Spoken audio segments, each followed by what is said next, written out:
Hello hi. ఇప్పుడు time చూడండి, night 12:30 అవుతుంది. మా ఇంటిలో గణపతిని పెట్టుకోవడానికి నేను రెడీ చేసుకున్నాను. ఈ మండపం ఈ విధంగా.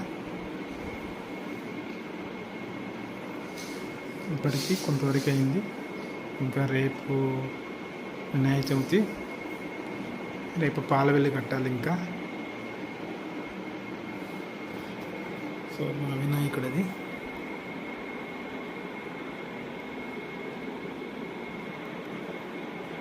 ఇప్పటి వరకు కష్టపడి చేసాము ఇదంతా.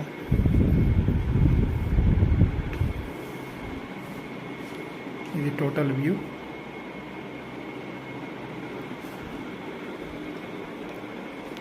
ఇది లెఫ్ట్ సైడ్ వ్యూ.